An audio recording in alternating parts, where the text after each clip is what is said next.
సంపూర్ణ రామాయణం యుద్ధకాండము. సంస్కృత మూలము భగవాన్ వాల్మీకి మహర్షి. దాదాపు 5000 ఏళ్ల క్రిందట. సంపూర్ణ రామాయణం తేట తెలుగులో. Shri Modali Venkata Subrahmanyam. September 10, 1935, August 15, 2006. Video చేసినవారు కంచి త్యాగరాజులు. 2024వ సంవత్సరము. యుద్ధకాండము 121వ సర్గ. ఆ రాత్రి అంతా అందరూ సుఖంగా సంతోషంగా నిద్రించారు. విభీషణుడు కూడా ఆ రాత్రి అక్కడే రామలక్ష్మణుల వద్ద ఉన్నాడు. తెల్లవారింది. విభీషణుడు రాముని వద్దకు పోయి చేతులు కట్టుకొని నిలబడ్డాడు. రామా, నీ సేవ కొరకు, నీకు స్నానము చేయించుట కొరకు ఈ స్త్రీలు నిలబడి ఉన్నారు. వీరు నీకు స్నానము చేయిస్తారు. మీరు సిద్ధం కండి అని అన్నాడు. అప్పుడు రాముడు, విభీషణ, నాతో పాటు లక్ష్మణుడు, సుగ్రీవుడు ఇంకా వానర ప్రముఖులు ఉన్నారు కదా, వారిని కూడా స్నానమునకు ఆహ్వానించు. అయినా ఇప్పుడు నాకు మంగళ స్నానములు ఏమిటి విభీషణ? అయోధ్యలో భరతుడు నా కొరకు ఎదురుచూస్తున్నాడు. ముందు నేను భరతుని కలుసుకోవాలి. తరువాతనే ఈ మంగళ స్నానములు, మైపూతలు, అలంకారములు, అమూల్య వస్త్రధారణ. ఇంతకు మేము అయోధ్యకు తొందరగా వెళ్ళుటకు మార్గము ఏమున్నది? నడిచి వెళితే ప్రయాణము చాలా కష్టము, పైగా చాలా కాలము పడుతుంది అని అన్నాడు రాముడు.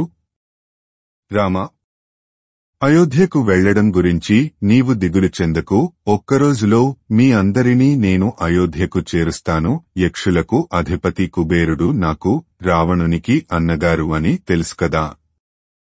ఆ కుబేరుని వద్ద పుష్పకము అనే విమానము ఉండేది. నా సోదరుడు రావణుడు కుబేరుని యుద్ధములో జయించి ఆ విమానమును స్వాధీనం చేసుకున్నాడు. అది ప్రస్తుతం నా అధీనంలో లంకలో ఉంది. దానిని నీ అధీనం చేస్తాను. నీవు నీ పరివారము అందరూ ఒక్కరోజులో ఆ పుష్పక విమానము మీద అయోధ్యకు చేరవచ్చును. అందుకని అయోధ్యకు వెళ్లడం గురించి ఆలోచించవద్దు. నీవు, సీత, లక్ష్మణుడు నా అతిథులుగా కొన్నాళ్లు ఇక్కడే ఉండి నేను అర్పించే అతిథి సత్కారములు అందుకొని నన్ను కృతార్థునిగా చెయ్యండి. సుగ్రీవుడు కూడా తన సమస్త సైన్యములతో లంకలో ఉండి నా ఆతిథ్యము స్వీకరించేట్టు చెయ్యి. రామ, నేను నీకు సేవకుడను. ఈ లంకారాజ్యాధిపత్యము నీవు నాకు పెట్టిన భిక్ష. ఇది నా అభ్యర్థన, ఆజ్ఞ కాదు అని ప్రార్థించాడు విభీషణుడు.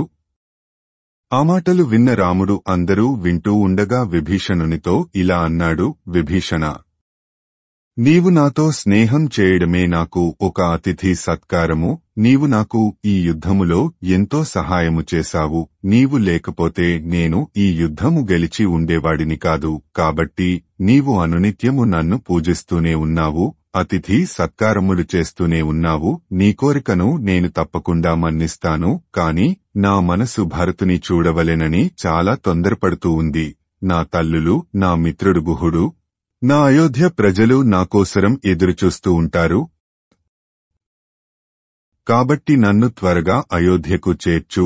నీవు అర్పించిన అతిథి సత్కారములు నేను అందుకొనినట్టే భావించు, అన్యథా భావించవద్దు. విభీషణ, నేను వచ్చిన పని పూర్తి అయింది. ఇంకా ఈ వానర సేనలను ఇక్కడే ఉంచి బాధపెట్టడం నాకు ఇష్టం లేదు. నేను కూడా ఇక్కడ ఎక్కువ కాలం ఉండటం భావ్యం కాదు కదా. కాబట్టి వెంటనే విమానం తెప్పించు అని అన్నాడు రాముడు. రాముని మాటలను కాదనలేకపోయాడు విభీషణుడు. వెంటనే పుష్పక విమానమును తెప్పించాడు. ఆ విమానము సూర్యకాంతితో సమానంగా వెలిగిపోతూ ఉంది. మణులతో, రత్నములతో, ముత్యములతో అలంకరింపబడి ఉంది. ఆ విమానమునకు కట్టిన చిరుగంటలు పిల్లగాలికి మృదుమధురంగా సవ్వడి చేస్తున్నాయి. ఆ విమానములో కూర్చోడానికి మెత్తటి ఆసనములు అమర్చబడి ఉన్నాయి. విమానము వచ్చినట్టు రామునికి తెలిపి విభీషణుడు రాముని పక్కనే నిలబడ్డాడు. రాముడు పుష్పక విమానము వద్దకు వచ్చాడు. ఎత్తైన పర్వతము మాదిరి ఉన్న ఆ విమానమును చూచి రాముడు, లక్ష్మణుడు ఆశ్చర్యపోయారు. శ్రీమద్ రామాయణము యుద్ధకాండము 121వ సర్గ సంపూర్ణము. ఓం తత్సత్. ఓం తత్సత్. ఓం తత్సత్. యుద్ధకాండము 122వ సర్గ. పుష్పక విమానమును తెచ్చి తన ముందు నిలిపి తన ఆజ్ఞ కోసరం ఎదురు చూస్తున్న విభీషణుని చూచి రాముడు ఆదరంతో ఇలా అన్నాడు, విభీషణ, ఈ వానరములు భల్లుకములు నా కొరకు ఇంత శ్రమపడి వచ్చారు. వారిని అందరినీ ఆభరణములతో, రత్నములతోనూ, మణులతోనూ, మాణిక్యములతోనూ, ధనముతోనూ నీకు తోచినట్టు సత్కరించు. ఎందుకంటే లంకను జయించడం వీరి త్యాగఫలము మాత్రమే. నేను చేసింది ఏమీ లేదు. కాబట్టి వీరి త్యాగమునకు తగిన ప్రతిఫలము వారికి బహుమానముల రూపములలో ఇవ్వు. వారందరూ ఆనందిస్తారు, నిన్ను శ్లాఘిస్తారు. విభీషణ, ధనము ఐశ్వర్యము లభించగానే సరికాదు, ఆ ధనమును ఐశ్వర్యమును సాటివారితో పంచుకొంటేనే ఆనందం కలుగుతుంది. రాజు తన సైన్యాధిపతులను, సైనికులను ప్రేమించాలి, ఆదరించాలి. అలా కాకుండా ఒక నియంతలాగా యుద్ధాలు చేస్తూ సైన్యమును యుద్ధములో చంపిస్తుంటే ఆ రాజుకు సైనికులు ఎదురు తిరుగుతారు, త్వరగా విడిచిపెడతారు అని అన్నాడు రాముడు. విభీషణుడు వెంటనే అపారమైన ధనరాశులను, మణిమాణిక్యములను తెప్పించి వానర సేనలకు పంచిపెట్టాడు. వానరులందరూ పరమానందభరితులయ్యారు. విభీషణుని వేనోళ్ల శ్లాఘించారు. అప్పుడు రాముడు పుష్పక విమానమును అధిరోహించాడు. సీతను కూడా చెయ్యి పట్టుకొని ఎక్కించి తన పక్కనే కూర్చుండపెట్టుకున్నాడు. వారి వెంట లక్ష్మణుడు ఎక్కాడు. తరువాత రాముడు సుగ్రీవుని, విభీషణుని, వానర వీరులను, వానరులను చూచి ఇలా అన్నాడు, మీరంతా నాకు మిత్రులు. మిత్రకార్యమును సాధించడానికి వచ్చారు. వచ్చిన కార్యము ఫలవంతమైనది. ఇంక మీరందరూ మీ మీ స్వగృహములకు వెళ్ళండి. సుగ్రీవా, నీవు కూడా నీ సేనలతో మిత్రులతో కిష్కింధకు వెళ్ళు. విభీషణ, నీవు ప్రజారంజకంగా లంకారాజ్యమును ధర్మబద్ధంగా పాలించు. అప్పుడు నిన్ను ఎవరూ ఏమీ చేయలేరు. అందరూ నిన్ను ఆదరిస్తారు. నేను మీ అందరి దగ్గర సెలవు తీసుకుని నా తండ్రిగారి రాజధాని అయోధ్యకు వెళుతున్నాను. నాకు అనుమతి ఇవ్వండి అని అన్నాడు. అప్పుడు వానర నాయకులు, వానరులు ముక్తకంఠంతో ఇలా అన్నారు, రామ, మేమందరము అయోధ్యను చూడాలని కోరుకుంటున్నాము. అక్కడ ఉన్న వనములలో విహరించాలని మా కోరిక మన్నించు. నీవు అయోధ్యారాజ్యమునకు పట్టాభిషిక్తుడివి కావడం మాకు చూడాలని ఉంది. నీ పట్టాభిషేక మహోత్సవమును చూచిన తరువాత మీ తల్లి కౌసల్యకు నమస్కరించి ఆమె ఆశీర్వాదము తీసుకుని మేము తిరిగి మా స్వస్థానములకు వెళ్లిపోతాము. కాబట్టి మేము అయోధ్యకు రావడానికి అనుమతి ఇవ్వు అని ప్రార్థించారు. అప్పుడు రాముడు వానరులతో ఇలా అన్నాడు, మీరందరూ అయోధ్యకు వచ్చి నా ఆతిథ్యము స్వీకరించడం కన్నా నాకు ప్రియం కలిగించే విషయం ఇంకా ఏముంటుంది? మీరందరికీ ఇదే నా ఆహ్వానము. మీరందరూ అయోధ్యకు రండి. సుగ్రీవా, నీవు నీ వానరనాయకులు వానర సైన్యముతో సహా విమానము ఎక్కు. విభీషణ, నీవు నీ సచివులు నీ అనుచరులతో సహా విమానము ఎక్కు అని అన్నాడు. అంతే. బిలబిలమంటూ వానర వీరులు, రాక్షస వీరులు అందరూ ఆ విమానము ఎక్కారు. అందరూ ఎక్కిన తరువాత ఆ విమానము గాలిలోకి ఎగిరింది. ఆ విమానములో వానరులు, భల్లుకములు, రాక్షసులు అందరూ ఏమాత్రం అసౌకర్యం లేకుండా హాయిగా కూర్చుని ప్రయాణం చేస్తున్నారు. పుష్పక విమానములో ఎంతమంది ఎక్కినా మరొకరికి చోటు ఉంటుంది అని మనకు నానుడి. అది కేవలం పుష్పక విమానము చాలా పెద్దది అని చెప్పడానికి అతిశయోక్తిగా అనుకోవచ్చు. శ్రీమద్ రామాయణము యుద్ధకాండము 122వ సర్గ సంపూర్ణము. ఓం తత్సత్. ఓం తత్సత్. ఓం తత్సత్. యుద్ధకాండము 123వ సర్గ. సీతారామలక్ష్మణులు, సుగ్రీవాదులు వానర సైన్యము ఎక్కిన పుష్పక విమానము ఆకాశంలో ఎగురుతూ అయోధ్య వైపు నెమ్మదిగా సాగిపోతూ ఉంది. రాముడు సీతను తన పక్కన కూర్చోబెట్టుకొని ఇలా అంటున్నాడు, సీతా, అటు చూడు. ఆకాశంలో నుండి లంక ఎంత సుందరంగా కనపడుతూ ఉందో. అది విశ్వకర్మ త్రికూట పర్వత శిఖరము మీద అందంగా నిర్మించిన స్వర్ణలంక. అదుగో అదే యుద్ధభూమి. అక్కడే కోటాను కోట్ల మంది రాక్షసులను తన మూర్ఖత్వానికి బలిపెట్టాడు రావణుడు. వాళ్ల రక్తం ఏరుల్లాగా పారించాడు. అక్కడే రావణుడు నా చేతిలో మరణించాడు. అదుగో అక్కడే కుంభకర్ణుడు పడిపోయాడు. ఇక్కడ ప్రహస్తుడు చంపబడ్డాడు. ఇదిగో ఇక్కడే హనుమంతుడు ధూమ్రాక్షుని సంహరించాడు. అదుగో అక్కడే లక్ష్మణుడు ఇంద్రజిత్తును చంపాడు. ఆ పక్కనే అంగదుడు వికటుడు అనే రాక్షసుని చంపాడు. ఈ యుద్ధభూమిలోనే విరూపాక్షుడు, మహాపార్శ్వుడు, మహోదరుడు, అకంపనుడు, త్రిశిరస్సు, అతికాయుడు, దేవాంతకుడు, నరాంతకుడు మొదలగు రాక్షస వీరులు చంపబడ్డారు. వారే కాదు, మత్తుడు, కుంభకర్ణుని కుమారులైన నికుంభుడు, కుంభుడు, వజ్రదంష్ట్రుడు, దంష్ట్రుడు ఇంకా చాలా మంది రాక్షస వీరులు చంపబడ్డారు. అదుగో అక్కడే నేను మకరాక్షుడిని చంపాను. అకంపనుడు, శోణితాక్షుడు, యూపాక్షుడు, ప్రజంఘుడు, విద్యుజ్జిహుడు, యజ్ఞశత్రువు, సుప్తఘ్నుడు, సూర్యశత్రుడు, బ్రహ్మశత్రువు కూడా ఇక్కడే చంపబడ్డారు. సీత అక్కడే రావణుని కళేబరము పడి ఉంటే రావణుని భార్య మండోదరి రావణుని శరీరము మీద పడి ఏడ్చింది. సేతువు మీద మేము సముద్రమును దాటిన తరువాత మేమందరము అక్కడే విడిది చేశాము. అదే సగర చక్రవర్తి మనుమలు తవ్విన సముద్రము. దానిమీదనే నలుడు సేతువును నిర్మించాడు. సీత చూడు, ఈ సముద్రము ఎంత విశాలంగా ఉందో. సీత అదే మైనక పర్వతము. ఆ పర్వతమే హనుమంతుడు నిన్ను వెతుకుతూ సముద్రము దాటుతుంటే ఆయనకు ఆశ్రయము ఇవ్వడానికి ప్రయత్నించింది.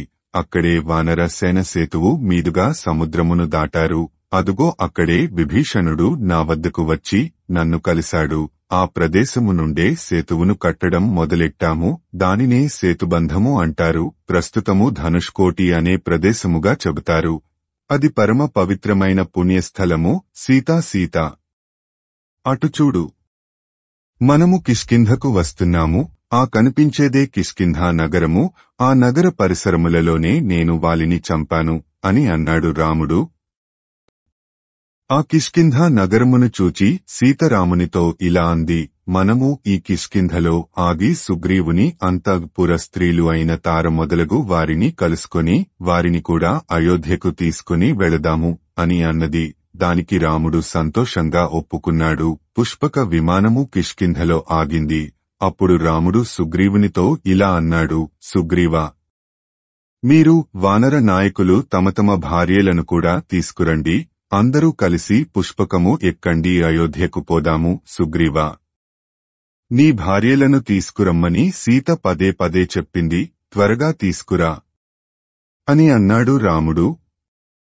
వెంటనే సుగ్రీవుడు తన అంతఃపురమునకు వెళ్లాడు. తారను చూచి ఇలా అన్నాడు, తారా, నిన్ను నా ఇతర భార్యలను కూడా అయోధ్యకు తీసుకురమ్మని రాముడు ఆదేశించాడు. నీవు త్వరగా ప్రయాణమునకు సిద్ధం కండి. మీరందరూ అయోధ్యలో రాముని తల్లులను చూడవచ్చును అని పలికాడు సుగ్రీవుడు. ఆ మాటలు విన్న తార సుగ్రీవుని భార్యలందరినీ పిలిచింది. రాముని ఆదేశానుసారము మనమందరము అయోధ్యకు పోతున్నాము. అక్కడ రాముని వైభవమును చూద్దాము. త్వరగా రండి అని పలికింది. వెంటనే తారతో సహా అంతఃపుర కాంతలందరూ పుష్పక విమానము ఎక్కారు. విమానము పైకి ఎగిరింది.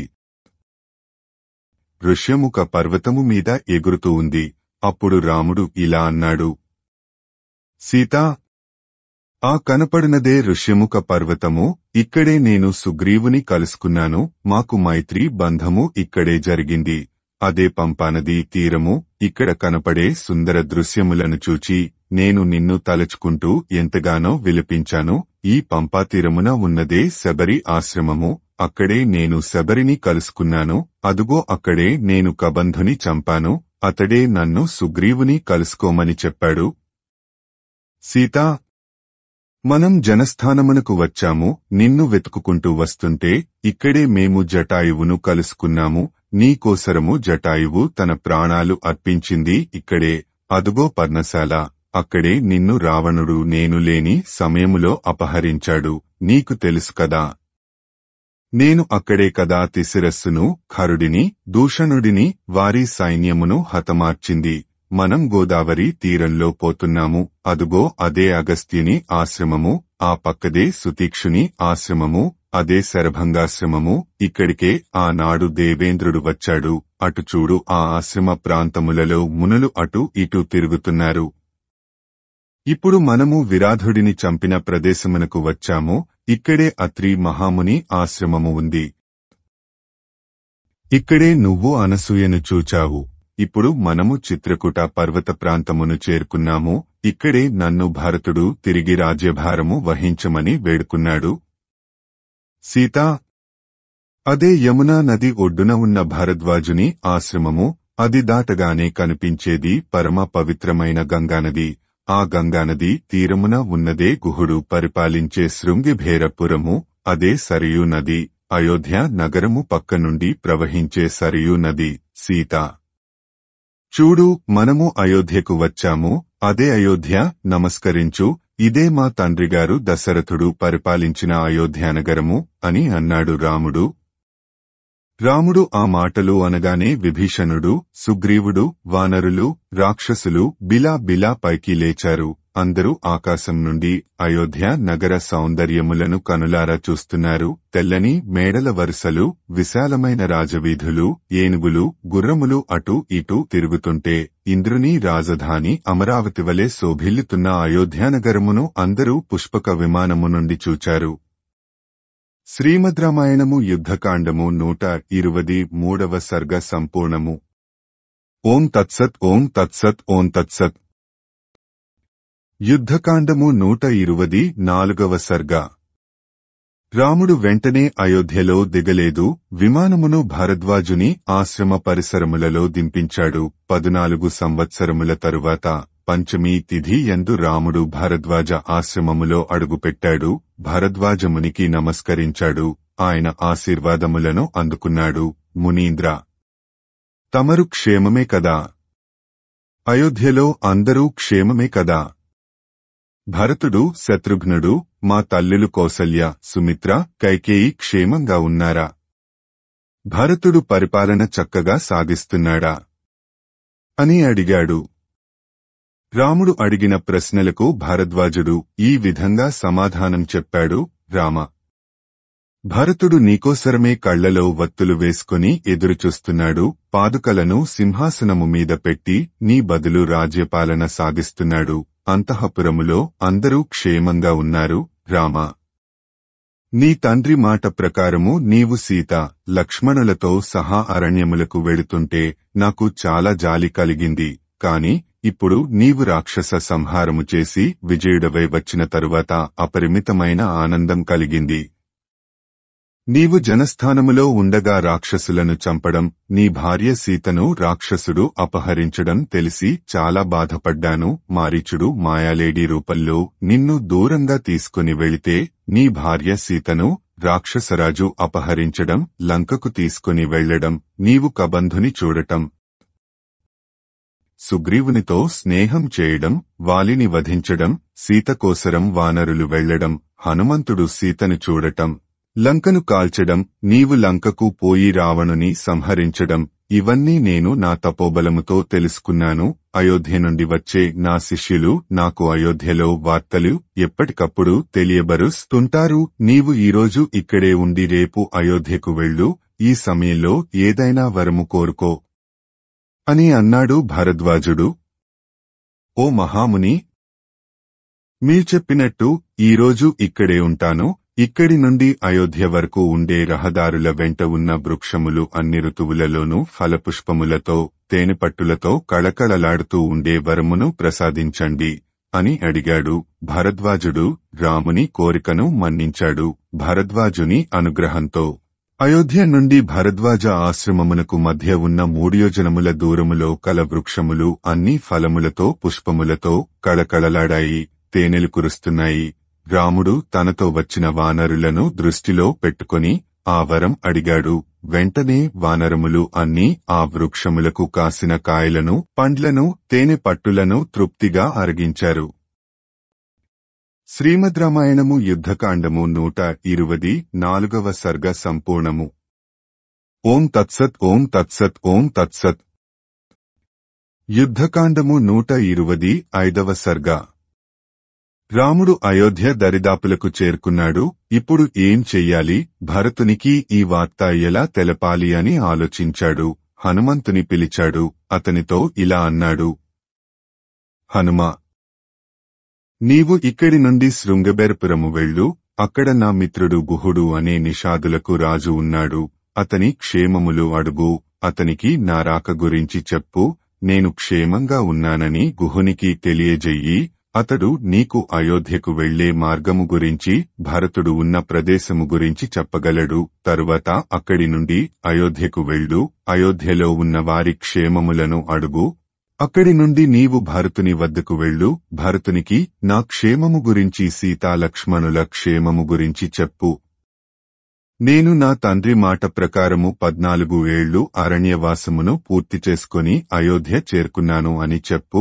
రావణుడు సీతను అపహరించడం, నేను సుగ్రీవునితో స్నేహం చేయడం, వాలిని వధించడం, నీవు సముద్రమును దాటి సీతను చూడటం, నేను వానర సైన్యముతో వారధి దాటి లంకను చేరుకోవడం, రావణుని సంహరించడం, దేవతలు వరాలివ్వడం, నేను నా తండ్రి గారిని కలుసుకోవడం అన్నీ వివరంగా చెప్పు.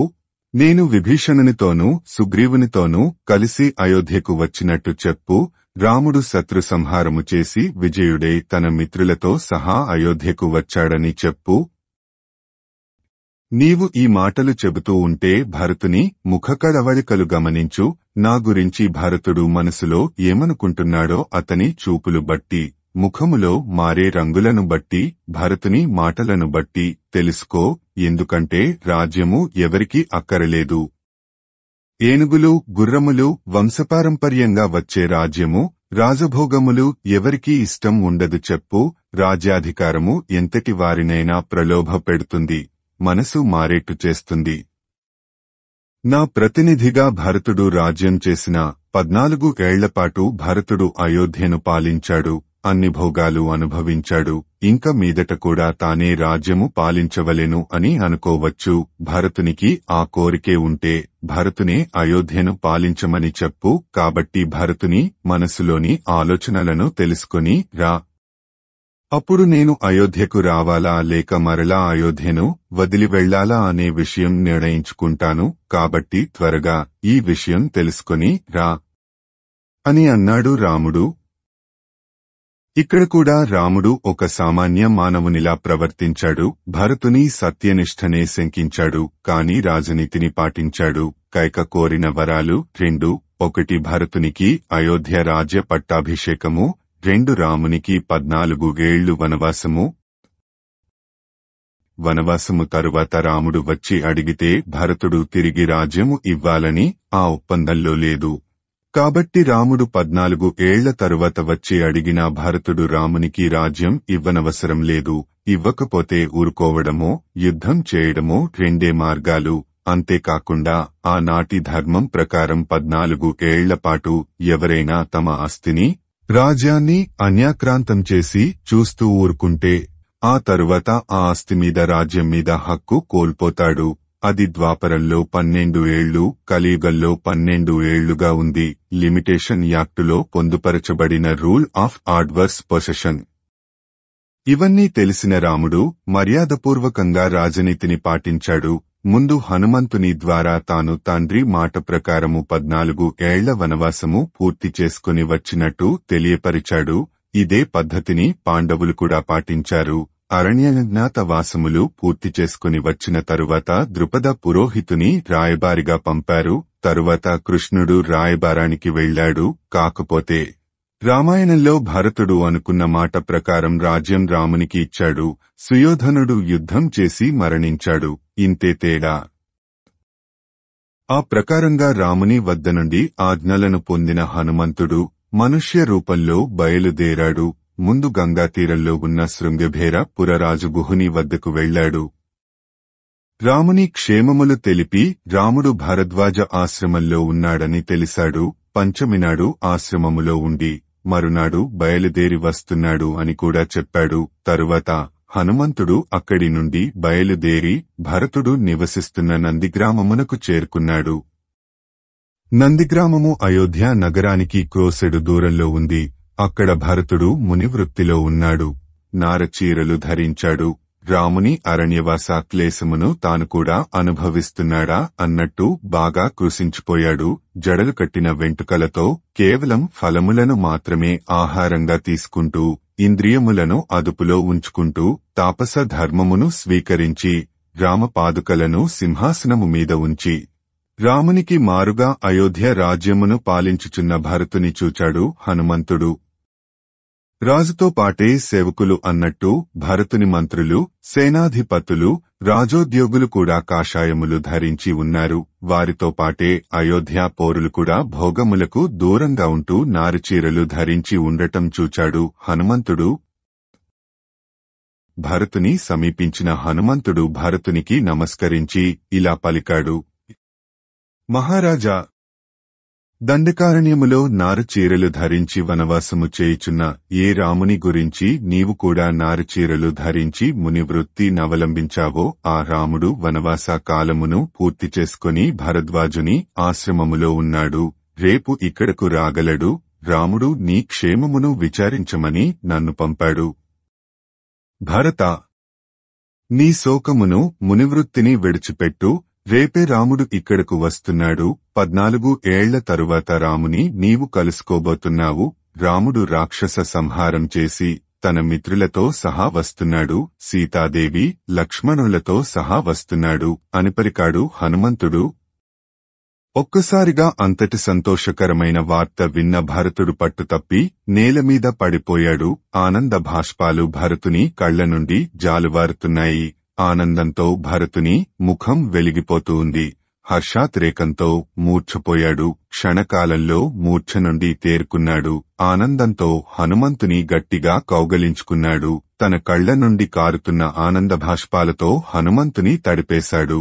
హనుమంతుని చూచి ఇలా అన్నాడు.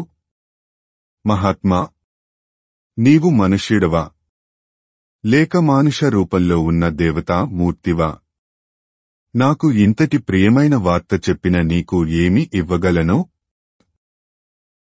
వెంటనే 1,00,000 గోవులను, 100 గ్రామాలను బహుమానంగా ఇస్తున్నాను. 16 మంది కన్యలను ఇచ్చి నీకు వివాహం చేస్తాను. అంతకు రెట్టింపు సంఖ్యలో అందమైన స్త్రీలను నీకు దాసీలుగా పంపుతాను అని అన్నాడు.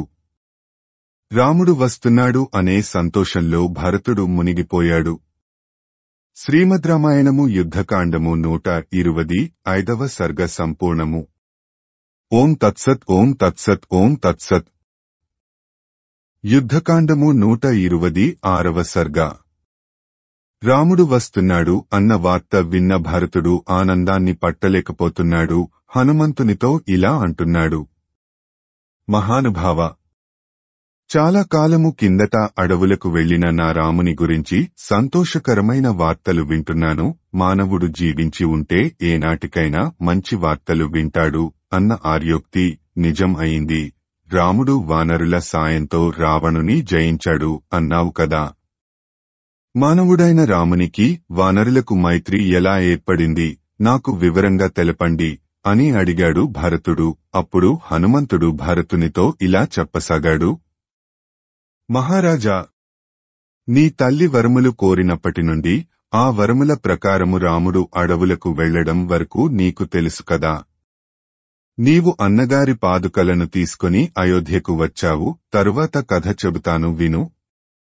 తరువాత రాముడు, లక్ష్మణుడు సీతతో కూడి వనవాస కాలము గడపడానికి దండకారణ్యములోకి ప్రవేశించాడు. వారికి విరాధుడు అనే రాక్షసుడు కనపడ్డాడు.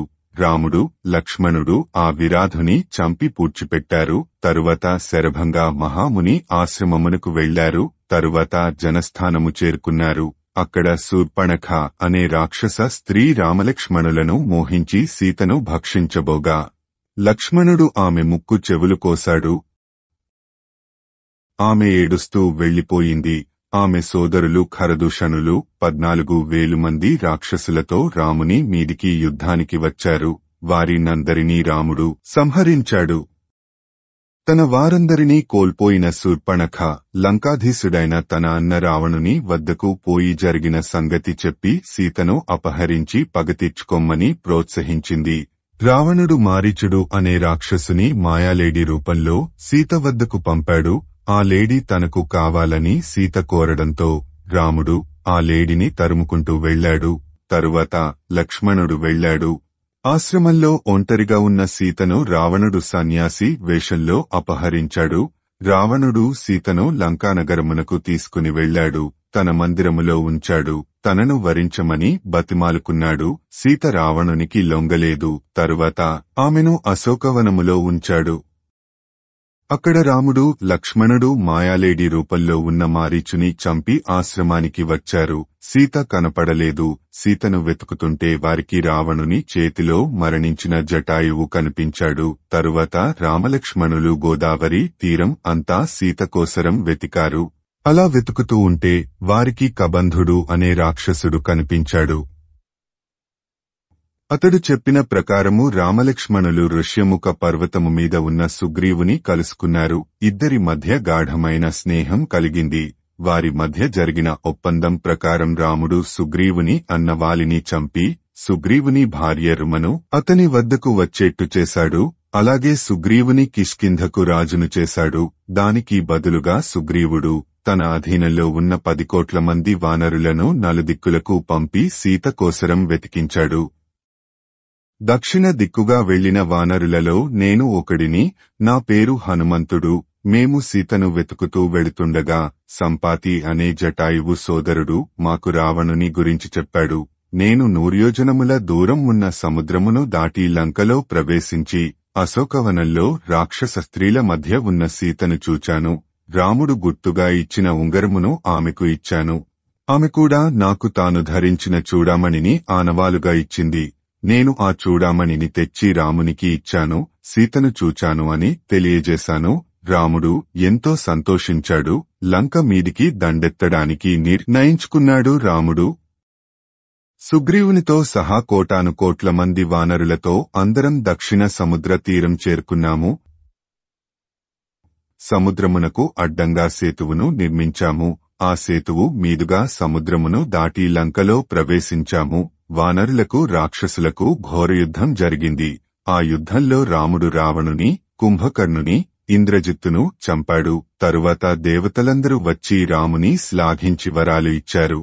తరువాత రాముడు సీతతో సహా పుష్పక విమానమును ఎక్కి వానరులతో, రాక్షసులతో సహా కిష్కింది మీదుగా అయోధ్యకు వచ్చాడు. ప్రస్తుతము భారద్వాజ ఆశ్రమములో ఉన్నాడు. రేపు పుష్యమీ నక్షత్రము నందు నీవు రాముని చూడగలవు అని హనుమంతుడు రామకథను సంక్షిప్తంగా ముదుమధురంగా వివరించాడు. రామకథను విన్న భరతుడు ఆనందంతో పరవశించిపోయాడు. రాముని చూడాలన్న తన కోరిక ఇంకా ఒక్క దినములో తీరబోతున్నందుకు భరతుని మనసు ఆనందడోలికలలో తేలిపోయింది. శ్రీమద్ రామాయణము యుద్ధకాండము 126వ సర్గ సంపూర్ణము. తత్సత్ ఓం తత్సత్ ఓం తత్సత్. యుద్ధకాండము 127వ సర్గ. భరతునికి సర్వం అవగతమైంది. రాముని స్వాగతించడానికి ఘనంగా ఏర్పాట్లు చేయసాగాడు. వెంటనే తన తమ్ముడు శత్రుఘ్నుని పిలిచాడు. అతనికి ఈ విధంగా ఆజ్ఞలు ఇచ్చాడు. శత్రుఘ్న, మన అన్న రామునికి ఘనస్వాగతం చెప్పాలి. అయోధ్యను దేవేంద్రనగరం వలె అలంకరించాలి. దేవతా పూజలు జరిపించు. 4 రోడ్ల కూడలిలో ఉన్న మండపములను పూలతో అలంకరించు. వాద్యగోష్ఠులు ఏర్పాటు చేయించు. సూతుల చేత పురాణ ప్రవచనములు ఏర్పాటు చేయించు. వంది మాగధులను పిలిపించు. వారు ఇక్ష్వాకు వంశమువారి స్తోత్రపాఠములను వల్లించాలి. నానా రకములైన వాద్యములతో నగరం మార్మోగిపోవాలి. వేశ్యలతో నృత్యగీతములు ఏర్పాటు చేయించు. రామునికి స్వాగతం పలకడానికి నగరంలో ఉన్న అమాత్యులు, అంతఃపుర స్త్రీలు, రాజమాతలు, సైన్యాధికారులు, సైన్యములు, జానపద స్త్రీలు, వేదబ్రాహ్మణులు, క్షత్రియ కుమారులు, గణనాయకులు అందరూ బయలుదేరాలి. అందరూ రామునికి ఘనస్వాగతం చెప్పాలి అని ఆదేశించాడు. శత్రుఘ్నుడు వెంటనే ఆయాపనలు చేసేవారిని పిలిపించి వారికి ఆయాపనలు చేయమని అప్పగించాడు. అయోధ్య నగరం నుండి నందిగ్రామము వరకు ఉన్న దారులను, గోతులను పూడ్చి శుభ్రం చేశారు. కస్తూరి కలిపిన నీరు జల్లారు. శుభప్రదంగా పేలాలు, పూలు చల్లారు. అయోధ్యానగరం నిండా విజయ పతాకములను ఎగురవేశారు. ఇంకా అయోధ్యానగర పౌరులు తమ తమ ఇండ్లను, తమ ఇంట్లో పెళ్లి జరుగుతుంటే ఎలా అలంకరించుకుంటారో ఆ విధంగా అలంకరించారు. రాజమార్గములను చల్లని నీటితో తడిపి రంగవల్లరులు తీర్చిదిద్దారు. మార్గముల ఇరు పక్కల పూలమాలలలో అలంకరించారు. జయంతుడు, విజయుడు, సిద్ధార్థుడు, అర్థసాధకుడు, అశోకుడు, మంత్రపాలకుడు, సుమంత్రుడు మొదలగు మంత్రులు రామునికి ఎదురు వెళ్లారు. కొంతమంది ఏనుగుల మీద, కొంతమంది గుర్రముల మీద, మరికొంతమంది రథముల మీద వెళ్లారు. చేతిలో ఆయుధములు ధరించిన కాల్బలము కూడా వారి వెంట బయలుదేరింది. దశరథుని భార్యలు కౌసల్య, సుమిత్ర, కైకేయి, ఇతర అంతఃపుర స్త్రీలతో సహా నందిగ్రామము చేరుకున్నారు. భరతుడు రాముని పాదుకలను శిరస్సు మీద పెట్టుకుని రామునికి ఎదురు వెళ్లాడు. ఆయన వెంట తెల్ల గొడుగులు, తెల్ల వింజామరలు, రాజలాంఛనాలు వెళ్లాయి. భేరీమృదంగ ధ్వానములు మిన్నుముట్టాయి. వంది మాగధులు రఘువంశ చరిత్రను కీర్తిస్తున్నారు. బ్రాహ్మణులు వేదములను వల్లిస్తున్నారు. వర్తకులు చేతిలో పూలమాలలతో రామునికి స్వాగతం పలకడానికి సిద్ధంగా ఉన్నారు. గుర్రపు డెక్కల చప్పుళ్లతోనూ, ఏనుగు భీంకారాలతోనూ, రథముల ధ్వనులతోనూ ఆ ప్రాంతమంతా మార్మోగిపోతూ ఉంది. రామునికి స్వాగతం పలకడానికి సర్వం సిద్ధం అయింది. ఇంకా రాముడు రాలేదు. భరతునికి అనుమానం వచ్చింది. హనుమంతుని పిలిచి ఇలా అన్నాడు, నీ మాటలు నమ్మి నేను ఇన్ని ఏర్పాట్లు చేశాను. రాముడు ఇంకా రాలేదు. నీవు నీ వానర సహజమైన చపల చిత్తంతో ఇదంతా చెప్పలేదు కదా. లేకపోతే రాముడు ఇంకా ఎందుకు రాడు అని అన్నాడు. హనుమంతుడు భరతుని చూచి ఇలా అన్నాడు, మహారాజా, భరద్వాజముని ఆశ్రమము పొడుగున ఫలవృక్షములు, వాటికి ఫలములు, తేనెపట్టులు ఉన్నాయి కదా. వాటిని ఆస్వాదిస్తూ మార్గమధ్యంలో వస్తూ ఉన్న వానరుల కలకలము వినబడుతూ ఉంది కదా. ప్రస్తుతము వానరసేనలు గోమతీ నదిని దాటుతున్నాయి. త్వరలోనే ఇక్కడకు చేరుకుంటాయి. భరద్వాజమునికి ఇంద్రుడు ఇచ్చిన వరం చేత దారి పొడుగున ఫలవృక్షములు, తేనెపట్టులు సమృద్ధిగా ఉన్నాయి. ఆ కారణంగానే పూర్వము నీకు, నీ సేనలకు భరద్వాజ ముని ఆతిథ్యం ఇవ్వగలిగాడు. అదుగో అక్కడు దుమ్ము పైకి రేగుతూ ఉంది. వానరులు ఆ వనములో ప్రవేశించి ఉంటారు. మహారాజా, అదుగో పుష్పక విమానము పూర్వము విశ్వకర్మ నిర్మించి బ్రహ్మకు ఇస్తే దానిని బ్రహ్మ కుబేరునికి ఇచ్చాడు. ప్రస్తుతము అది రావణుని తమ్ముడు లంకకురాజు అయిన విభీషణుని వద్ద ఉంది. అందులోనే మేమందరము లంక నుండి ఇక్కడకు వచ్చాము. ఆ విమానములోనే రాముడు, సీత, లక్ష్మణుడు, సుగ్రీవుడు, విభీషణుడు, అంతఃపుర స్త్రీలు అందరూ ఉన్నారు. అంతలో పుష్పకము నేల మీదికి దిగుతూ ఉంది. కింద ఉన్నవారు అదుగో రాముడు వచ్చేశాడు అని కేరింతలు కొడుతున్నారు. హర్షధ్వానాలు చేస్తున్నారు. అందరూ తలలు పైకి ఎత్తి విమానము వంక చూస్తున్నారు. భరతుడు చేతులు జోడించి పైకెత్తి రాముని వంక చూస్తున్నాడు. విమానము కిందికి దిగింది. విమానము పైన నిలబడి ఉన్న రామునికి భరతుడు కింది నుండి నమస్కరించాడు. పుష్పకము నెమ్మదిగా నేలమీదికి దిగింది. భరతుడు విమానము పైకి ఎక్కి రామునికి అభివాదము చేశాడు. రాముడు భరతుడిని రెండు భుజములు పట్టుకొని లేవనెత్తి గట్టిగా కౌగలించుకున్నాడు. తరువాత భరతుడు లక్ష్మణుని వద్దకు, సీత వద్దకు పోయి తన ప్రవర చెప్పుకుంటూ నమస్కరించాడు. తరువాత భరతుడు సుగ్రీవుని, జాంబవంతుని, అంగదుని, మైందుని, ద్వివిదుని, వృషభుని మొదలగు వానరవీరులను కలుసుకుని వారిని కౌగలించుకున్నాడు. తరువాత సుషేనుని, నలుని, గవాక్షుని, గంధమాధనుడిని, శరభుని, పనసుని కూడా కౌగలించుకొని తన అభినందనలు తెలిపాడు. అప్పుడు ఆ వానరులు అందరూ మానుష రూపంలో భరతునికి నమస్కరించారు, కుశలము అడిగారు. తరువాత భరతుడు కిష్కింధాధిపతి సుగ్రీవుని కౌగలించుకొని ఇలా అన్నాడు, సుగ్రీవా, ఈ రోజు నుండి మేము అన్నదమ్ములము నలుగురము కాము. నీతో పాటు 5గురము. నీవు మా నలుగురికి సోదర సమానుడివి. విభీషణ, మా అదృష్టము చేత నీవు నీ అన్నను వదిలి రాముని పక్షాన చేరి రామునికి సాయం చేశావు. లేకపోతే రాముని కార్యము చాలా కష్టం అయి ఉండేది అని అన్నాడు. వెంటనే శత్రుఘ్నుడు రామలక్ష్మణులకు నమస్కరించాడు. వదిన సీతకు నమస్కరించాడు. రాముడు పక్కనే నిలబడి ఉన్న తన తల్లి కౌసల్య వద్దకు వెళ్లాడు. ఆమె పాదములకు నమస్కరించి ఆమె ఆశీర్వాదము తీసుకున్నాడు. తరువాత సుమిత్ర, కైకలకు నమస్కరించాడు. తరువాత కులగురువు వశిష్ఠునికి నమస్కరించాడు. తరువాత పురజనులను చూచి అభివాదము చేశాడు. వారందరూ పెద్దగా ముక్తకంఠంతో రామునికి స్వాగతం పలికారు. అశేష ప్రజానికము ఎత్తిన చేతులు పట్టిన దోసిళ్లతో ఆ ప్రాంతము పద్మసరోవరము మాదిరి భాసించింది. తరువాత భరతుడు తాను దండకారణ్యములో రాముని వద్ద నుండి తీసుకున్న పాదుకలను మరలా రాముని పాదములకు తొడిగాడు. రామునితో ఇలా అన్నాడు: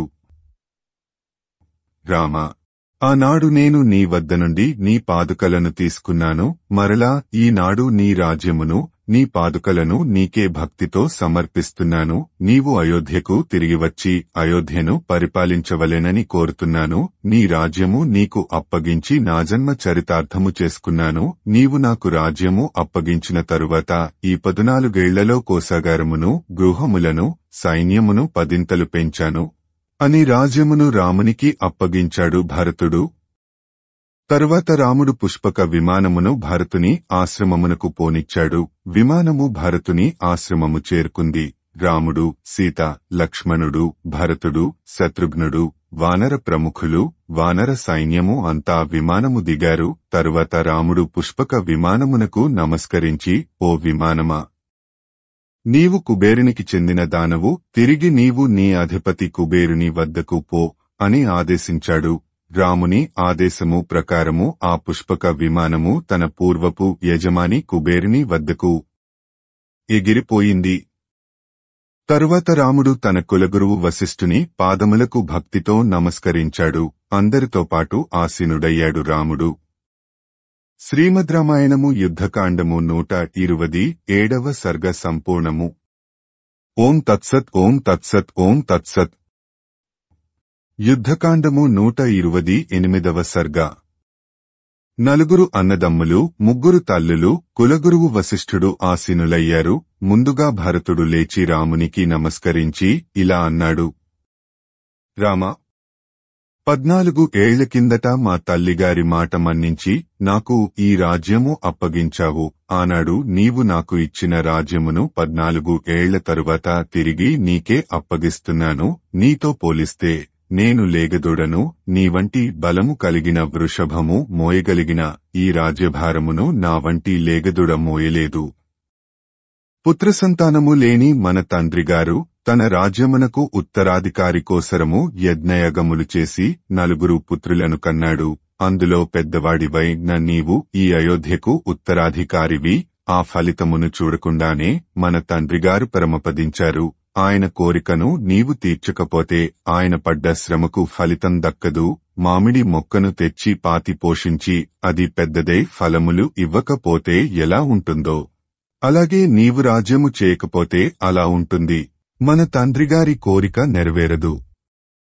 అంతేకాదు ఈ అయోధ్య ప్రజలందరూ నిన్ను రాజుగా చూడాలని కోరికతో ఉన్నారు. వారి కోరిక తీర్చు.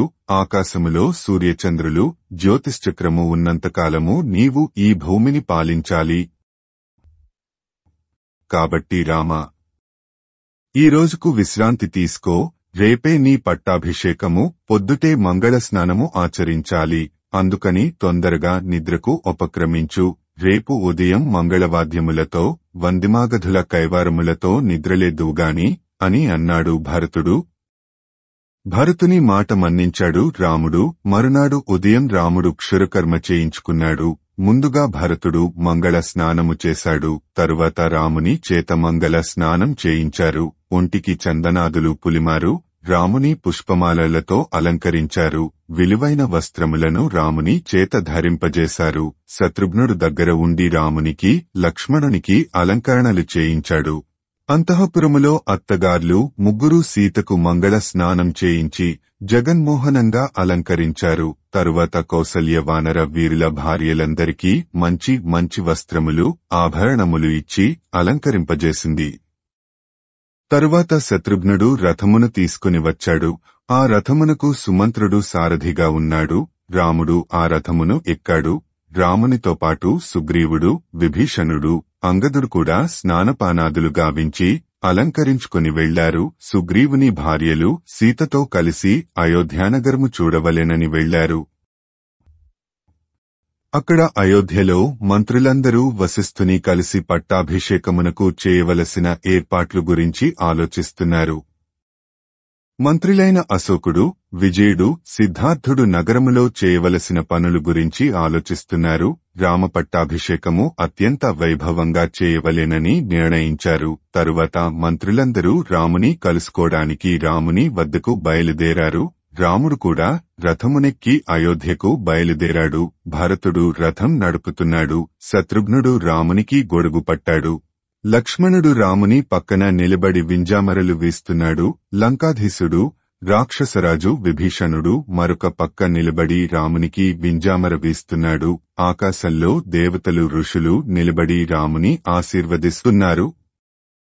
సుగ్రీవుడు ఒక ఏనుగును ఎక్కి రాముని అనుసరించాడు. వానరులందరూ మనుషుల రూపంలో ఏనుగుల మీద బయలుదేరారు. దుందుభులు, శంఖములు ధ్వనిస్తూ ఉండగా రాముడు అయోధ్య నగరమునకు బయలుదేరాడు. ముందు కాల్బలము నడుస్తూ ఉంది. వెనుక రాముని రథం వస్తూ ఉంది. అయోధ్య పురవీధుల గుండా వెళుతుంటే అయోధ్య ప్రజలు రాముని నయనానందకరంగా చూస్తున్నారు. పౌరులందరూ జయ జయ ధ్వానాలు చేస్తున్నారు. రాముని వెనుక పౌరులు కూడా నగరానికి బయలుదేరారు. తన చుట్టూ ఉన్న మంత్రులు, బ్రాహ్మణులతో రాముడు ఇంద్రుని వలె ప్రకాశించాడు. ముందు మంగళవాద్యములు, తూర్యనాదములు, వెనుక వందిమాగధుల స్తోత్రపాఠములు, ఆ వెనుక బ్రాహ్మణుల వేదఘోషలు మిన్నుముట్టగా రాముడు అయోధ్యానగర ప్రవేశము చేశాడు. అక్షతలు, బంగారము, గోవులు, వారి వెంట మనుషులు, కన్యలు, బ్రాహ్మణులు, వారి వెనుక పండ్లు, మధురమైన భక్ష్యములతో వాహకులు నడుస్తున్నారు.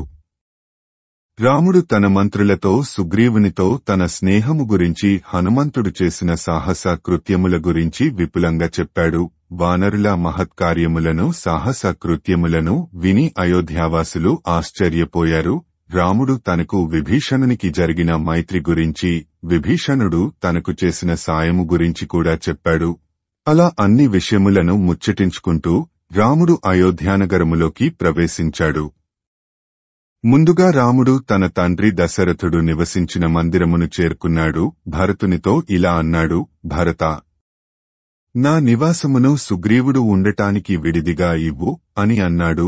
వెంటనే భరతుడు సుగ్రీవుని తీసుకుని పోయి రాముని నివాసములో ప్రవేశపెట్టాడు. సుగ్రీవుని నివాసములో శత్రుఘ్నుడు సకల సౌకర్యములు కల్పించాడు. ఇంక పట్టాభిషేకమునకు కావలసిన ఏర్పాట్లు మొదలయ్యాయి. సుగ్రీవుడు 4 వానరులను 4 బంగారు కలశములతో సిద్ధం చేశాడు. మీరు వెళ్లి 4 సముద్రజలములను తెల్లవారేసరికి తీసుకుని రండి అని ఆజ్ఞాపించాడు. ఆ వానరులు వెంటనే బంగారు కలశములతో ఆకాశములోకి ఎగిరారు. జాంబవంతుడు, వేగదర్శి, వృషభుడు కలిసి 500 నదుల జలములను బంగారు కలశములలో సేకరించారు. సుషేణుడు తూర్పు సముద్రము నుండి జలమును తీసుకుని వచ్చాడు. వృషభుడు దక్షిణ సముద్రము నుండి, గవయుడు పడమటి సముద్రము నుండి, నలుడు ఉత్తర సముద్రము నుండి జలములను తీసుకుని వచ్చారు. వానరులు తీసుకుని వచ్చిన జలకలశములను వరుసగా పెట్టారు. అభిషేక జలము సిద్ధంగా ఉందని వశిష్ఠునికి తెలిపారు.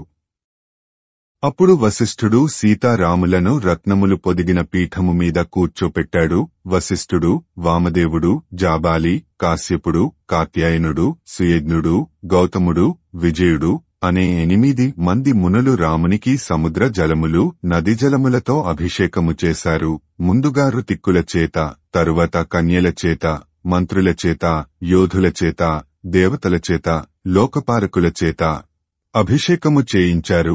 వీరంతా సముద్ర జలములతోనూ, నదీ జలములతోనూ, ఓషధులు కలిపిన జలములతోనూ రాముని అభిషేకించారు. తరువాత వశిష్ఠుడు బ్రహ్మచేత నిర్మించబడిన రత్నఖచితమైన రాజకరీటమును సభామధ్యంలో ఒక రత్నపీఠము మీద ఉంచాడు. పూర్వము మనుచక్రవర్తి, తరువాత వంశ పరంపరగా చక్రవర్తులు ఆ కిరీటమును ధరిస్తూ వచ్చారు. తుదకు అది దశరథుని వద్దకు చేరింది. ఇప్పుడు రాముని శిరస్సును అలంకరించబోతూ ఉంది. తరువాత వశిష్ఠుడు ఆ రత్న కరీటమును వేదోక్తముగా రాముని శిరస్సు మీద ఉంచాడు. రాముని శిరస్సు మీద ఉన్న ఆ కిరీటము శోభాయమానంగా ప్రకాశించింది. శత్రుఘ్నుడు రాజలాంఛనమైన ధవళ ఛత్రమును పట్టుకుని రాముని పక్కన నిలబడ్డాడు. వానరరాజు సుగ్రీవుడు తెల్లని వింజామరను పట్టుకున్నాడు. రాక్షసరాజు లంకాధినేత అయిన విభీషణుడు మరొక వింజామరను పట్టుకున్నాడు. దేవేంద్రుని చేత ఆదేశింపబడిన వాయుదేవుడు రామునికి బాగా ప్రకాశిస్తున్న 100 పద్మముల మాలను ఒక ముక్తాహారమును కానుకగా ఇచ్చాడు. ఆ పట్టాభిషేక సమయమున దేవతలు, గంధర్వులు పాటలు పాడారు, అప్సరసలు నాట్యం చేశారు. రాముని పాలనలో భూమి సస్యశ్యామలంగా సంవత్సరానికి 3 పంటలతో ఫల పుష్పములతో కూడిన వృక్షములతో శోభించింది. పట్టాభిషేక సమయమున రాముడు బ్రాహ్మణులకు 1,00,000 గోవులను, 100 ఎద్దులను, 1,00,000 గుర్రములను దానంగా ఇచ్చాడు. అంతేకాకుండా రాముడు బ్రాహ్మణులకు 30 కోట్ల బంగారు నాణెములను, బంగారు ఆభరణములను, విలువైన వస్త్రములను దానంగా ఇచ్చాడు. మణిమాణిక్యములతో ప్రకాశిస్తున్న మాలను ఒకదానిని సుగ్రీవునికి బహుమానంగా ఇచ్చాడు. రాముడు రత్నఖచితములైన భుజకీర్తులను అంగదునికి బహుమానంగా ఇచ్చాడు. మణులు, ముత్యములతో కూడిన హారములను, దివ్యములైన వస్త్రములను సీతకు ఇచ్చాడు. రాముడు సీత హనుమంతుని వంక చూచింది. హనుమకు ఏదైనా ఇవ్వాలని అనుకుంది. రాముడు ఇచ్చిన ముత్యాల హారమును తన చేతిలోకి తీసుకుంది సీత. రాముని వంక, సభలో ఉన్న వానరుల వంక చూచింది. సీత అభిప్రాయమును గ్రహించాడు రాముడు. సీత, ఈ హారము ఎవరికి ఇస్తే నీకు సంతోషము కలుగుతుందో, ఎవరంటే నీకు ఎక్కువ ఇష్టమో, ఎవరి యందు వినయము, పరాక్రమము, తేజస్సు, ధైర్యము, పౌరుషము ఉన్నాయో అతనికి ఈ హారమును కానుకగా ఇవ్వు అని అన్నాడు. వెంటనే సీత హనుమంతుని పిలిచి ఆ హారము హనుమకు కానుకగా ఇచ్చింది. తెల్లని ఆ హారమును ధరించిన హనుమంతుడు సూర్యుని కాంతికి మెరిసిపోతున్న హిమవత్ పర్వత శిఖరము మాదిరి ప్రకాశిస్తున్నాడు. రాముడు తక్కిన వానర ప్రముఖులను, వానరులను సముచిత రీతిలో సత్కరించాడు. ప్రత్యేకంగా మైందునికి, ద్వివిధునికి, నీలునికి అనేక విలువైన కానుకలు ఇచ్చాడు రాముడు. తరువాత రాముడు విభీషణుని, సుగ్రీవుని, హనుమంతుని, జాంబవంతుని, వానర సేనానాయకులను వారికి తగినట్టు బంగారు ఆభరణాలు, విలువైన వస్త్రములు ఇచ్చి సత్కరించాడు. తరువాత వానరులందరూ రాముని వద్ద సెలవు తీసుకుని కిష్కింధకు వెళ్లిపోయారు. వానర రాజు సుగ్రీవుడు రామపట్టాభిషేకమును కనులారా చూచి భార్యలతో సహా కిష్కింధకు వెళ్లిపోయాడు. రాక్షసరాజు అయిన విభీషణుడు తన మంత్రులతో, తనతో వచ్చిన రాక్షస వీరులతో కలిసి లంకకు వెళ్లిపోయాడు. రాముడు అయోధ్యను జనరంజకంగా పరిపాలిస్తున్నాడు. కొన్ని రోజులు గడిచిన తరువాత ఒకరోజు రాముడు లక్ష్మణుని చూచి ఇలా అన్నాడు. మన పూర్వపు రాజులు పాటించిన ఆచారము ప్రకారము చక్రవర్తితో పాటు యువరాజు ఉండి రాజ్యపాలనలో పాలు పంచుకోవడం సంప్రదాయం. కాబట్టి నిన్ను అయోధ్యకు యువరాజును చేస్తాను. నీవు కూడా యువరాజు పట్టాభిషేకము చేసుకుని నాకు రాజ్యపాలనలో సాయంగా ఉండు అని అన్నాడు. కాని లక్ష్మణుడు అందుకు ఒప్పుకోలేదు. అప్పటిదాకా భరతుడు రాజ్యభారమును మోసాడు కాబట్టి భరతునికి యువరాజ్య పట్టాభిషేకము చేయడం యుక్తము అని అన్నాడు. లక్ష్మణుని మాట ప్రకారము రాముడు భరతుని యువరాజుగా అభిషేకించాడు. రాముడు తరువాత పౌండరికములు, అశ్వమేధములు, వాజపేయము అనే యజ్ఞములను చేశాడు. రాముడు 10,000 సంవత్సరములు రాజ్యపాలన చేశాడు. లక్ష్మణుడు సదా రాముని పక్కనే ఉండి రామునికి అన్ని విధములా సహకరించాడు. రాముని రాజ్యములో స్త్రీలు వైధవ్యమును పొందలేదు. అంటే వయసులో పెద్దవాళ్ల కన్నా ముందు చిన్నవాళ్లు చనిపోవడం లేదు. వయసులో ఉన్నవాళ్లు చిన్నవాళ్లకు ప్రేతకార్యములు చేసే అవసరం రావడం లేదు. వ్యాధులు ప్రబలడం లేదు. క్రూరమృగములు జానపదులను బాధించడం లేదు. దొంగతనాలు అసలే లేవు. ధర్మం రాజ్యం అంతటా వెల్లివిరుస్తోంది. రాముడు వేసే శిక్షలకు భయపడి ప్రజలు ఒకరిని ఒకరు కొట్టుకోవడం, తిట్టుకోవడం, చంపుకోవడం మానేశారు. రామరాజ్యంలో రోగములు గాని బాధలు కాని లేవు. ప్రజలు రామ కథలను గానం చేసుకునేవారు. రామరాజ్యం సర్వం రామమయంగా భాసిల్లింది. వృక్షములు ఫలపుష్పములతో కళకళలాడుతూ ఉన్నాయి. వర్షములు సకాలంలో కురుస్తున్నాయి. బ్రాహ్మణ, క్షత్రియ, వైశ్య, శూద్రులు తమ తమ కులములకు తగ్గ వృత్తులు చేసుకుంటూ సుఖంగా జీవిస్తున్నారు. ప్రజలలో సత్యవాక్ పరిపాలన ఎక్కువ. ఎవరూ అబద్ధం ఆడటం లేదు. అబద్ధం ఆడే అవసరం కూడా రాలేదు. రామరాజ్యంలో ప్రజలందరూ ధర్మమునందు ఆసక్తి కలిగి ఉత్తమ లక్షణములతో సుఖసంతోషాలతో జీవించారు. ఆ ప్రకారంగా రాముడు 10,000 సంవత్సరములు రాజ్యపాలన సాగించాడు. ఈ రామకథను వాల్మీకి పూర్వము ఆదికావ్యముగా రచించాడు. ఆదికావ్యమైన రామాయణము ధర్మములతో నిండి ఉంది. ఈ రామాయణ కావ్యమును చదివితే కీర్తివంతులు, ధనవంతులు, ఆయుష్మంతులు అవుతారు. రాజ్యలాభము కలుగుతుంది. ఈ ఆది కావ్యమును చదివినా వినినా వారికి సమస్త పాపముల నుండి విముక్తి లభిస్తుంది. రామజననం నుండి రామ పట్టాభిషేకము వరకు ఉన్న ఈ రామాయణ మహాకావ్యము కల్పవృక్షము లాంటిది. పుత్రులు కావలసిన వారికి పుత్రులను, ధనము కావలసిన వారికి ధనమును, రాజ్యము కావలసిన వారికి రాజ్యమును లభింపజేస్తుంది. కౌసల్య, సుమిత్ర, కైకేయులు వారి కడుపు చల్లగా జీవించి ఉన్న పుత్రులతో కలకాలము జీవించారు కాబట్టి ఈ ఆది కావ్యమును చదివిన, విన్న స్త్రీలు కూడా జీవించి ఉన్న పుత్రులు కలవారే ఆయుష్మంతులవుతారు. ఈ రామాయణమును చదివిన, విన్న పురుషులు కూడా దీర్ఘాయుష్మంతులు అవుతారు. ఈ ఆదికావ్యమును చదివినవారు, విన్నవారు కోపమును జయిస్తారు. వారి కష్టములు తీరుతాయి. దూరపు బంధువులను కలుసుకుంటారు. రాముని అనుగ్రహమునకు, సమస్త దేవతల అనుగ్రహమునకు పాత్రులవుతారు. ఈ రామాయణ కావ్యమును చదివిన ఇంట్లో దుష్టగ్రహ బాధలు ఉండవు. ఈ రామాయణ కావ్యమును విన్న స్త్రీలు సంతానవతులవుతారు. ఈ రామాయణ గాథను విన్నవారు రోగములు లేకుండా దీర్ఘకాలము జీవిస్తారు. ఈ రామాయణ మహాకావ్యమును బ్రాహ్మణుల ముఖత తలవంచి భక్తి శ్రద్ధలతో వినాలి. ఈ రామాయణ మహాకావ్యమును నిరంతరము వినువారికి ఐశ్వర్యము, పుత్రలాభము కలుగుతుంది. రామాయణ మహాకావ్యము పఠించడం వల్ల రాముడు సంతోషిస్తాడు. రాముడే విష్ణు స్వరూపుడు, లక్ష్మణుడే ఆదిశేషువు. ఈ రామాయణ మహాకావ్యమును అడిగిన వారికి భక్తి శ్రద్ధలతో చెప్పండి, మీకు సదాక్షేమం కలుగుతుంది. ఈ రామాయణమును వినినా చదివినా పితృదేవతలు సంతోషిస్తారు. వాల్మీకి మహర్షి రచించిన ఈ రామాయణ మహాకావ్య సంహితను భక్తితో రాసేవారికి శాశ్వత స్వర్గలోక ప్రాప్తి కలుగుతుంది.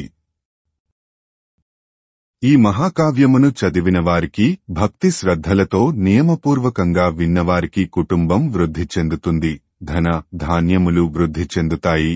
ఉత్తమ స్త్రీలు భార్యలుగా దొరుకుతారు. వారికి సకల కార్యములు సిద్ధిస్తాయి. ఆయుష్షు వృద్ధి చెందుతుంది. ఆరోగ్యవంతులవుతారు. సోదర ప్రేమను పెంచుతుంది. మంచి బుద్ధిని కలిగిస్తుంది. తేజస్సును పెంచుతుంది. సకల శుభాలు చేకూరుస్తుంది. శ్రీమద్ రామాయణము యుద్ధకాండము 128వ సర్గ సంపూర్ణము. శ్రీమద్ రామాయణము సర్వం సంపూర్ణము. ఓం తత్సత్ ఓం తత్సత్ ఓం తత్సత్. సంపూర్ణ రామాయణం యుద్ధకాండము. సంస్కృత మూలము భగవాన్ వాల్మీకి మహర్షి. దాదాపు 5,000 ఏళ్ల క్రిందట. సంపూర్ణ రామాయణం తేట తెలుగులో శ్రీ మొదలి వెంకట సుబ్రహ్మణ్యం.